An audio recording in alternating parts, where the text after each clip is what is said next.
Hello বন্ধুরা, জ্ঞানজ্যোতি coaching সেন্টারের পক্ষ থেকে তোমাদের সকলকে জানাই আরো একবার স্বাগত।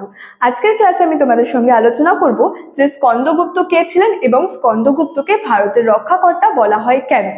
ক্লাসটি শুরু করার আগে তোমাদেরকে একটু বলে দিতে চাই যে তোমরা যারা ভাবছো আমাদের সঙ্গে এই সেমিস্টারে যুক্ত হবে তারা উপরে দুটি নাম্বার দেখতে পাচ্ছ 7076398606 এবং 6295916282।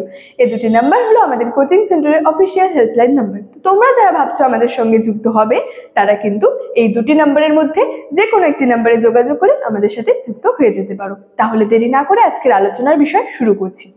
দেখো, প্রথমে বললাম যে আজকের টপিকটি হচ্ছে যে স্কন্দগুপ্ত কে ছিলেন এবং তাকে ভারতের রক্ষাকর্তা বলা হয় কেন।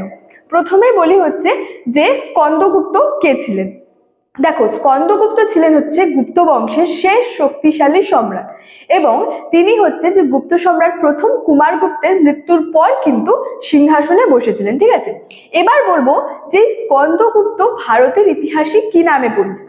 দেখো, এই যে স্কন্দগুপ্ত ছিলেন তিনি কিন্তু ভারতের ইতিহাসে আর কি যে ক্রমাদিত্য নামে কিন্তু পরিচিত, অর্থাৎ ক্রমাদিত্য নামে পরিচিত ছিলেন হচ্ছে স্কন্দগুপ্ত। তিনি ভারতের ইতিহাসে ক্রমাদিত্য নামে পরিচিত ছিলেন। ঠিক আছে, তো এবার বলবো যে তার রাজত্ব সম্পর্কে, অর্থাৎ তার রাজত্ব কাল কি ছিল বা কোন কত খ্রিস্টাব্দ পর্যন্ত তার রাজত্ব কাল ছিল সেটা সম্পর্কে।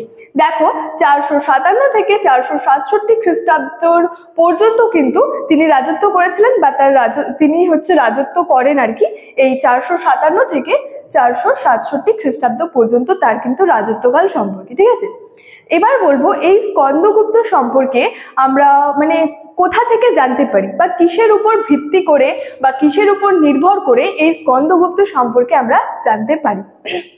দেখো, মূলত হচ্ছে এই জুনাগড় শিলালিপি এবং হচ্ছে যে ভিটারি স্তম্ভলিপি, এই যে দুটি লিপি জুনাগড় শিলালিপি এবং ভিটারি স্তম্ভলিপি, এই দুটি লিপির উপর নির্ভর করে কিন্তু বা ভিত্তি করে কিন্তু আমরা এই স্কন্দগুপ্ত সম্পর্কে জানতে পারি। এবার হচ্ছে যে স্কন্দগুপ্তের আমলে কি ঘটেছিল এমন কোনো গুরুত্বপূর্ণ ঘটনা, সেটা হলো হচ্ছে হুন আক্রমণ, অর্থাৎ নিষ্ঠুর এবং দুর্ধর্ষ হুন আক্রমণ কিন্তু এই স্কন্দগুপ্তের আমলে বা তার রাজত্বকালে কিন্তু ঘটেছিল। ঠিক আছে, এবার আমি বলবো হচ্ছে স্কন্দগুপ্তকে ভারতের রক্ষাকর্তা বলার কারণ কি, কেন তাকে ভারতের রক্ষাকর্তা বলা হয়।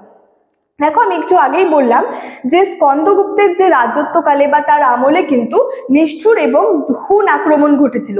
তো এই যে মধ্য এশিয়া থেকে আগত নিষ্ঠুর এবং হচ্ছে যে দুর্ধর্ষ হুন আক্রমণ যে ঘটেছিল, হুন আক্রমণ হয়েছিল, তো স্কন্দগুপ্ত কিন্তু তার অসীম সাহসিকতার সঙ্গে এই হুনদের সাথে কিন্তু মোকাবিলা করেন এবং তাদেরকে হচ্ছে এমনভাবে পরাজিত করেছিলেন যে পরবর্তী যে 50 বছরে কিন্তু তারা আর যে গুপ্ত সাম্রাজ্যে যে আক্রমণ করবে সেটার সাহস তাদের মধ্যে হয়নি বা দেখায়নি। ঠিক আছে, তো কি বললাম যে এই যে হুন আক্রমণের সঙ্গে যে স্কন্দগুপ্ত তার অসীম সাহসিকতার সঙ্গে যে মোকাবিলা করেছিলেন এবং এমন ভাবে তাদের পরাজিত করেছিলেন যে পরবর্তী 50 বছরও এই হুনরা কিন্তু গুপ্ত সাম্রাজ্যে যে আক্রমণ করবে সেটার সাহস কিন্তু তাদের মধ্যে হয়নি। তো এই যে স্কন্দগুপ্ত যে তার অসীম সাহসের সাথে বা অসীম যে সাহসিকতার সাথে তাদের এই হুনদের সঙ্গে মোকাবিলা করেছিলেন সেটা কিন্তু আর কিছু বলার অপেক্ষায় রাখে না। ঠিক আছে, তো এই জন্যই কিন্তু এই যে অসীম সাহসিকতার সঙ্গে যে হুনদের সঙ্গে তিনি মোকাবিলা করেছিলেন এবং তাদের পরাজিত করেছিলেন, এই জন্যই কিন্তু ডক্টর রমেশচন্দ্র মজুমদার স্কন্দগুপ্তকে ভারতের রক্ষাকর্তা বলে কিন্তু অভিহিত করেন। অর্থাৎ তিনি যে হুনদের বিরুদ্ধে যে অগ্রসর হন এবং যে অসীম সাহসিকতার সঙ্গে এই হুনদেরকে তিনি যে পরাজিত হুনদের সঙ্গে মোকাবিলা করেন এবং তাদের এমনভাবে পরাজিত করেন যে পরবর্তী 50 বছরও কিন্তু সেই হুনরা আর গুপ্ত সাম্রাজ্যে কিন্তু আক্রমণের সাহস দেখায়নি বা হয়নি তাদের মধ্যে। তো এই অসীম সাহসিকতার জন্যই কিন্তু ডক্টর রমেশচন্দ্র মজুমদার স্কন্দগুপ্তকে ভারতের রক্ষাকর্তা বলে কিন্তু অভিহিত করেছিলেন।